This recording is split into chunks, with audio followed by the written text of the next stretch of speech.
Streaming from Oklahoma's own digital studio, this is Jeremie Poplin with Thunder Breakdown. That's right. It is Thunder Breakdown after a impressive performance in Game 2 from the Oklahoma City Thunder. A historic night, breaking records not only in the first half, but in point total as well in the history of the Oklahoma City franchise. Welcome into the digital desk. My name is Jeremie Poplin, and we'll be joined by Steve McGehee coming up here in a few moments on the road in Denver from his very lovely and spacious hotel room.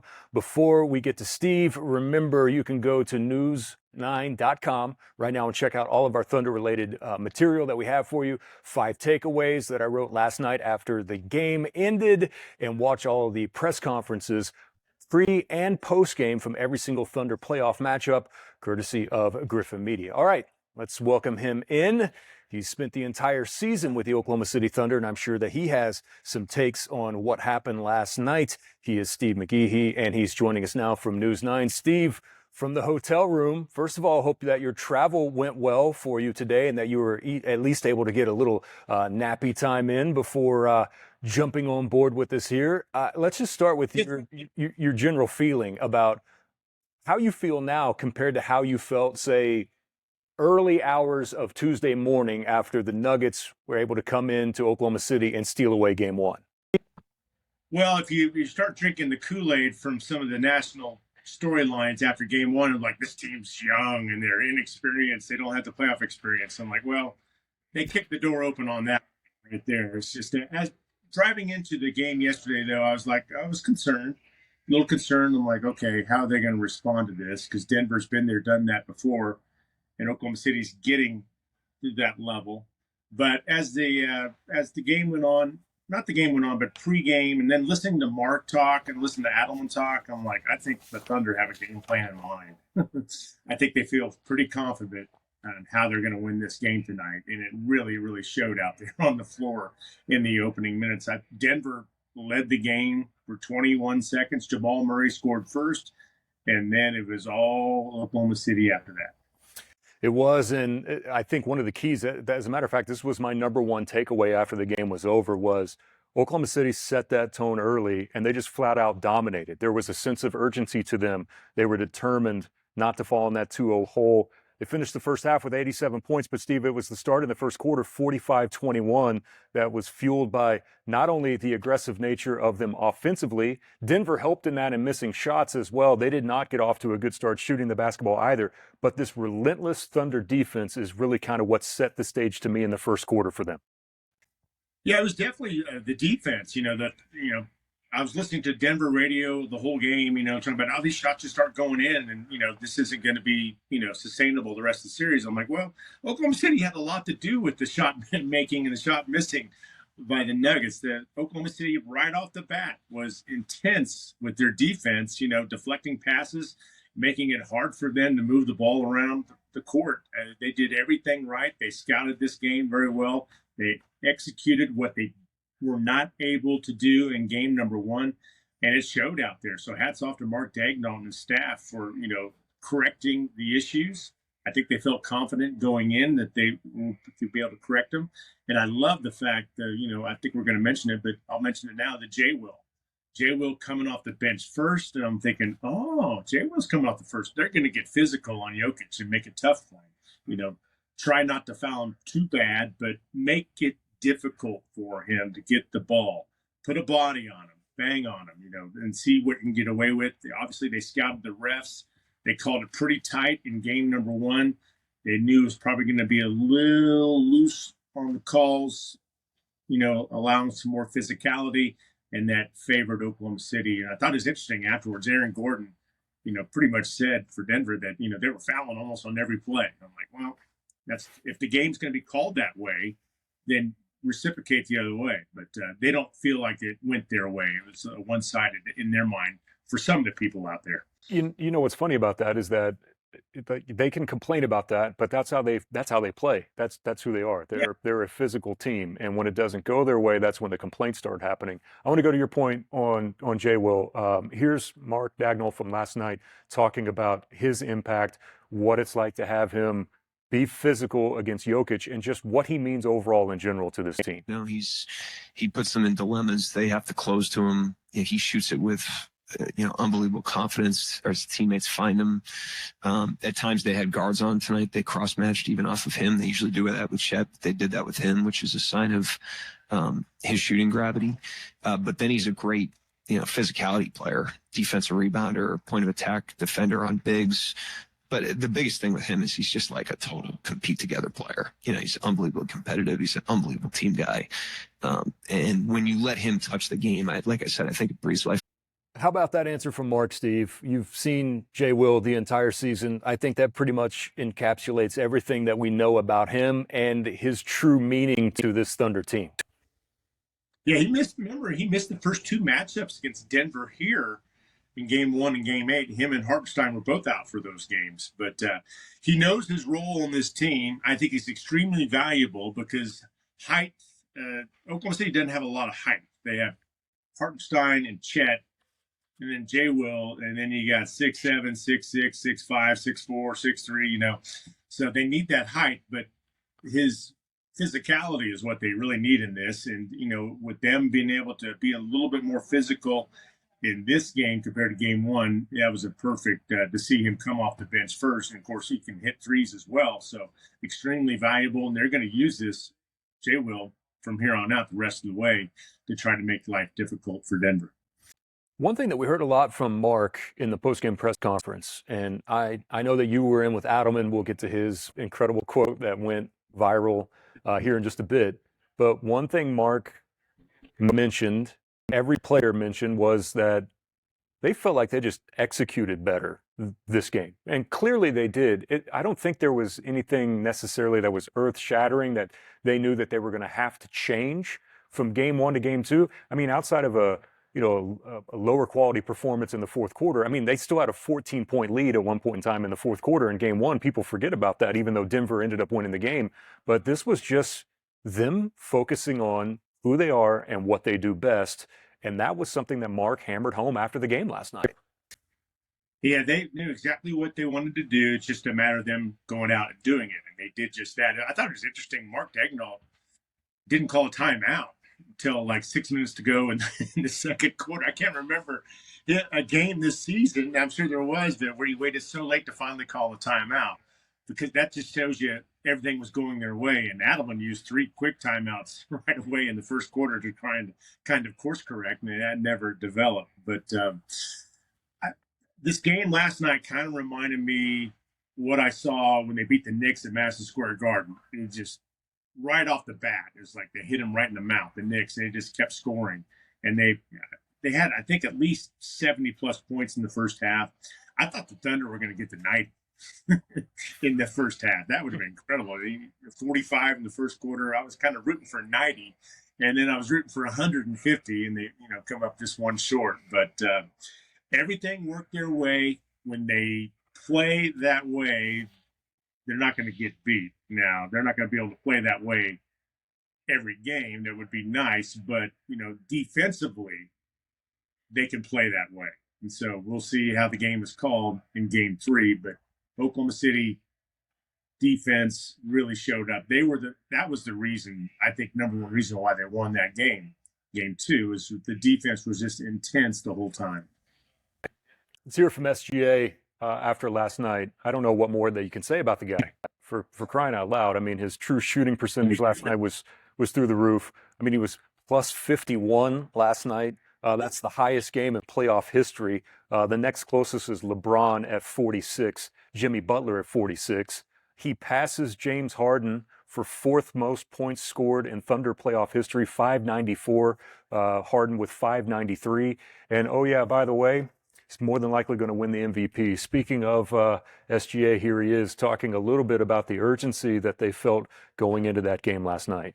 We came out desperate. We wanted to just take care and control the things that we knew we could, and we did a pretty good job of that, specifically to start the game, and that start carried us through the rest of the night. It did, and I have to ask, not that this team hasn't had any confidence, Steve, but they've got to be absolutely through the roof right now heading in on Friday night. I think they're confident no matter what, but to bounce back the way they did, to show a form of maturity that people still want to knock on them for being a young team. I think that last night goes a long way for the mental stage of the game heading into Friday night's 9 o'clock start. Well, Denver knew it was coming in game two. They just didn't know how, in what way, form, or fashion. And it was, no one expected that. I mean, it was one. Nikola Jokic, first thing says only one team played last night, referring that his team did not show up. And it was just impressive to see. But, as I mentioned earlier, you just kind of, after listening to Mark talk pregame, he had that confident look, like they kind of, listened to the, after game one, the practice on Tuesday and then shoot around on Wednesday. You could have that confident feel like, hey, we know what we have to do and we're confident we can get it done. But no one expected it to be that lopsided. And so game three is somewhere between the middle of game one and game number two, somewhere in the 10, 11 point range, maybe, just guessing on my part. But every game brings a different personality, new set of officials. Denver's going to feel, good. Should feel good about winning one in Oklahoma City. But I thought it was interesting. Their coach, DA David Adelman, said, hey, we're not going to just flush this one. I want our guys to look at this one, learn from it, and maybe get motivated to, because they got embarrassed. They were embarrassed in game number two. And he's going to use that, hopefully, as motivation to get the job done in game three. And then the ball's back in the Thunder court to be motivated and win game four. But if Oklahoma City can win this next game, I think this series, I think you're going to see the shift. Embarrassment wasn't the word that Adelman used. He used a different word. David, after a blowout loss to the Clippers, you stressed it's one game. It counts as one. There's a chance to respond. I assume the message, the thinking is similar. Yeah, but we got punked, and we didn't play well enough, and they came out with the right intensity, and we didn't. How about that? Yeah. How many times, Steve, have you heard a head coach in the NBA just come out in a game and go, you know what, we got punked? And I think that's the perfect description. I loved his honesty there, just tell it like it is, it's, the series is tied at one. If it's, he could have probably said worse, I like that Jokic said, when one team showed up and it wasn't us, but I love it. They did get pumped right away and they had no answer to it. So, Oklahoma City is going to try to emulate that again in 3 and 4 and 5 and see how far it goes. But we all expect Denver to respond. But Oklahoma City, they have a deep bench. I think the only thing that really favored Denver last night was the fact that their starters didn't have to play in the fourth quarter. So they could finally rest after a long series with the Clippers and then everyone playing a lot of minutes in game one. That was maybe the one positive for Denver was the fact that Jokic didn't have to play in the fourth quarter, neither did Murray. They could actually rest and get ready for game three. But hats off to Lou Dort. We're seeing some often. There's the J-Will three coming off the bench. Boom, that's what you want. But Lou Dort, incredible job on Jamal Murray. Murray scores first in the game, and then his points were few and far between. And they really did a great job of shutting him down. And that's going to be something that Denver's going to try to correct in game number three, to find ways to set screens to get Jamal Murray open for some open looks. But Lou Dort and company all over Jamal Murray last night. I want to go to your point about the Denver rest and not playing in the fourth quarter. By the way, Jokic looked about as concerned as, not at all. When he picked up foul number 6, it looked like he was like, all right, now finally, I'm just giving them a reason to finally send me to the bench and get a few moments of rest. We know that they're not very deep at all. I was wondering at about, 3 or 4 minutes into the third quarter when Denver might wave the white flag and just say, you know what, this one's completely out of hand. We're going to go ahead and try to rest as many people as possible. I was a little surprised they let them run all the way through the third quarter. I think they had an 8-0 run maybe, but they were still so far behind that it wasn't going to make a difference. It'd have to been like a 40-0 run. That wasn't going to happen. Yeah, I was surprised that, maybe they were just kind of hoping maybe to get within 20 midway through the third and see what happens in the fourth. Look at the Knicks. Knicks been down 20 and beaten Boston now twice. Yeah. So maybe that was their line of thinking there, but it didn't happen. But still, though, they got the rest in the fourth quarter, so I think that's an advantage for them. And of course, our guys, the Thunder, had to get some rest as well, even though they didn't look tired in that game at all, and they shouldn't be tired because that's their second game in 13, 14 days. So I think they're in good shape there. I don't think the altitude will be a problem for the Thunder. Yeah, I don't think it wasn't a problem the first few times they played here or last year. So Denver's going to come out punching. And we'll see if that Thunder defense can stay true. The last thing that I have just from game 2 in general is it felt like, and maybe I'm completely off on this, but it felt like that Oklahoma City basically had the mindset coming in, like if Christian Brown can make shots from the outside, like we're betting against that he can't. And it felt like they kind of packed it in the paint a little bit more in some of that physical nature and basically said, hey, you know what, we'll live with it. If you can hit some of those outside shots early, then maybe we might have to adjust. But Denver never really did. And that just kind of seemed like that was some of the mindset from OKC in game 2.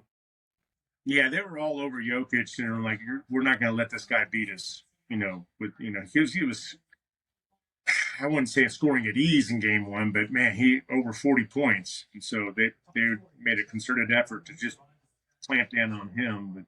But once he got that ball, there were hands all over him. Yeah. From behind, sideways. He's got to. If he put that ball down low, he was in trouble. Christian Brown and Michael Porter Jr. and Aaron Gordon, they're going to have to, and Murray, they're going to have to be the guys that step up. I imagine they will, but Michael Porter Jr. is not 100%. That left shoulder's. But it's like 4-on-5 at times. It feels like. He finally knocked down a 3, and Adelman kept him out there to kind of get some confidence. He mentioned that after game number 2. And Aaron Gordon, I don't think he's 100% either. He's a little nicked up. So, they're kind of, I wouldn't say limping to the finish line, but they're not 100%. Of course, I don't know how many players out there that are in the playoffs are actually playing at 100%.